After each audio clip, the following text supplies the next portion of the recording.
In this video, we will explore how to allow different Microsoft users and user groups to view, edit, and fill out separate parts of one SharePoint list.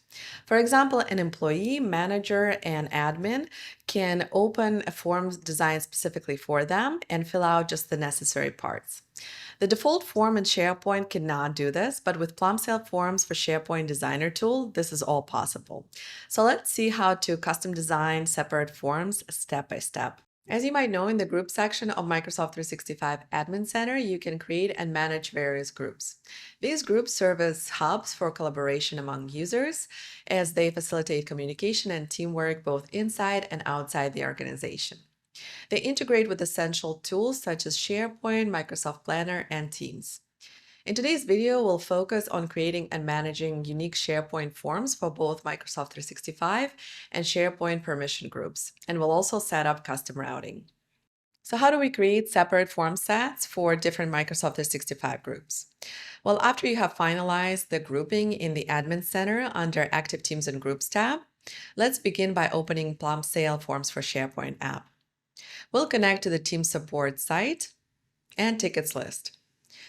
Once connected, you'll notice that in the upper right-hand corner, it says All Users. Well, this is a default form that all users can edit and access.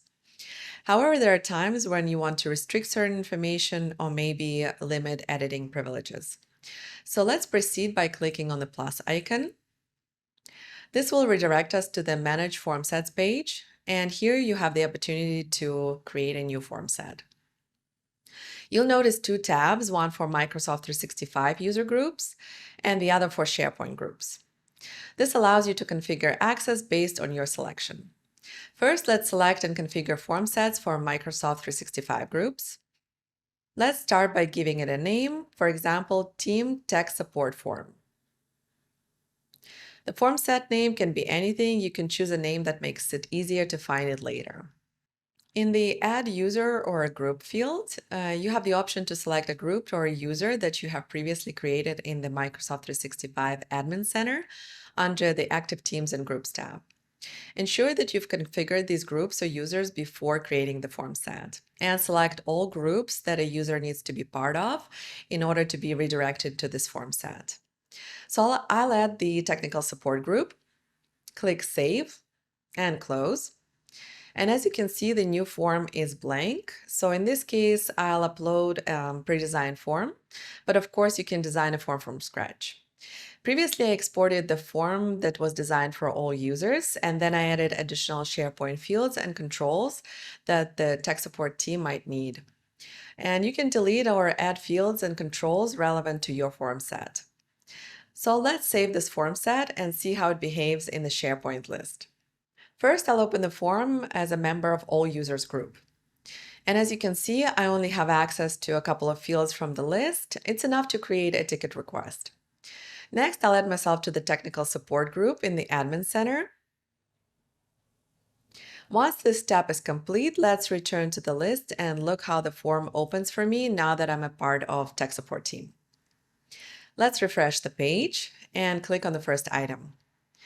And as you can see, a different version of the form is opened and it contains additional fields, and I can also edit the form. And as I have mentioned earlier, you also have an option to create a separate form set for an individual user. So let's go back to the Forms for SharePoint app and create one more form set. Click on Manage Form Sets, and this time we'll design a form set for Tech Support Lead. Let's call it the same. In the Add User or Group field, I'll be adding myself. I'll click Save. And you might be wondering, how will the tech support lead access the correct form if he or she is also part of the whole tech support team? Well, on the left-hand side, you can adjust the position of the form set within the list. This determines its priority for opening when conditions are met. So form sets higher on the list have higher priority. By positioning the tech support lead form above the team tech support form, the admin will open the form set designed specifically for them. However, if you change the order, the admin will open the form set designed for the whole team. This flexibility allows for precise control over which form set is accessed based on user roles and requirements. So let's save this form set. If you're still here, thank you for watching, and I hope you found this video helpful. If you have a question or if there's a specific feature in the Forms for SharePoint app that you'd like us to cover, please drop a comment below. There are more videos lined up in this guide series, so hit the subscribe button and turn on notifications to not miss any of them. See you soon!